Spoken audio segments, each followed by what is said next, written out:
दोस्तों जय हिंद। मेरे चैनल सोल्जर स्पीक में आप सभी का स्वागत है। फौजी बोलता है और दो टूक बोलता है। क्या आपने पिछले 12 घंटों में 24 घंटों में ये सोचा है कि जब विपक्ष के नेता मणिपुर में जाकर राहत शिविरों में जाकर पीड़ितों से मिल रहे थे तो सत्ता पक्ष के नेता क्या कर रहे थे?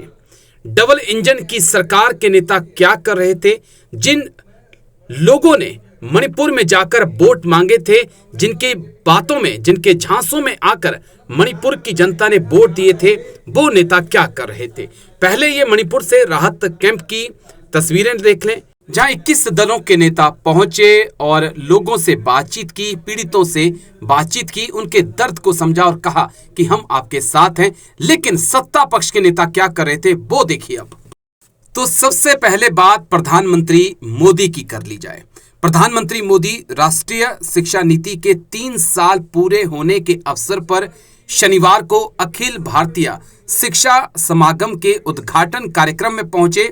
इस दौरान वो बच्चों से भी मिले और बच्चों ने यह भी पूछा कि आपको तो हम अक्सर टीवी पर ही देखते हैं। तो जहां प्रधानमंत्री मोदी को मणिपुर में होना चाहिए था, लोगों से बातचीत करनी चाहिए थी, लेकिन प्रधानमंत्री मोदी हमेशा की तरह मणिपुर को साइड करके अपनी दिनचर्या में व्यस्त नजर आए और बच्चों से, लोगों से और अपना पिछले 9 साल का काम प्रचार और प्रसार करते हुए नजर आए। तो जानते हो तुम लोग? मैंने आपकी वीडियो टीवी में देखी है। कहाँ देखा था? मैंने भी टीवी में? क्या करता था मैं टीवी में? मैंने तो चलिए अब बीजेपी अध्यक्ष जेपी नड्डा की भी बात कर ली जाए। बीजेपी के अध्यक्ष हैं और राजस्थान में चुनाव हैं, तो राजस्थान में चेयर कोर कमेटी मीटिंग को संबोधित करते हुए जेपी नड्डा नजर आए।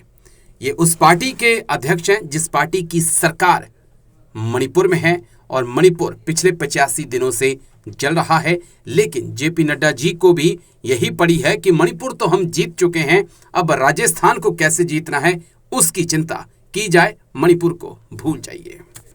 तो चलिए बात केंद्रीय मंत्री अनुराग ठाकुर की भी कर लेते हैं। कलकत्ता वो पहुंचे और कार्यकर्ताओं के बीच पहुंचकर ममता बनर्जी को कोसते हुए नजर आए और जय श्री राम के नारे लगाते हुए भी नजर आए।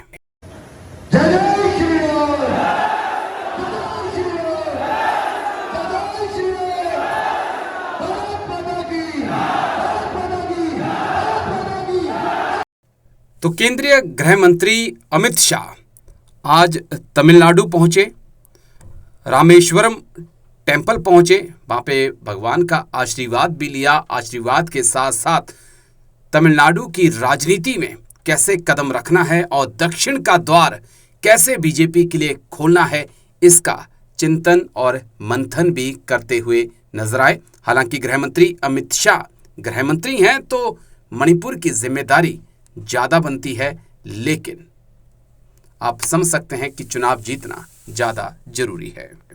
तो वहीं विपक्षी दलों के नेताओं ने अलग अलग 4 राहत शिविरों का, कैंपों का दौरा किया, पीड़ितों से मुलाकात की और कहा कि दिल्ली दूर नहीं है, दिल्ली आपके दरवाजे पे ही है और इंडिया आपके साथ हमेशा खड़ा है। क्या कुछ उन्होंने कहा, सुनाता हूं आपको। The Manipur Pradesh Congress. Today has been a very difficult day for us because we have read about people of Manipur. We have heard about the suffering of the people of Manipur. But today we got a chance to meet them ourselves and listen to their stories. And it has been a very difficult day because we went to 4 relief camps, 2 in Churachandpur, 1 in Imphal, 1 in Moirang, and it has not been easy.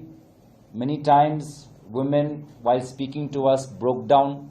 Many times children spoke about how they lost a brother. Many times villagers said that how they were caught simply unaware when a mob attacked them. And everybody wants peace and everybody wants to rebuild their lives. And today our 2 teams have just finished our tour We are going to meet later on in the evening to discuss our observations. We have not got a chance to interact with each other, the two groups. So we will be meeting to share our observations, share our experiences. And tomorrow, as you know, we will be meeting the Honorable Governor with a memorandum. And everywhere wherever we have gone, we have only said that we have come here to listen. We've come here to listen to the people of Manipur. We have come here to understand what their fears are. We have come here to understand what their expectations are.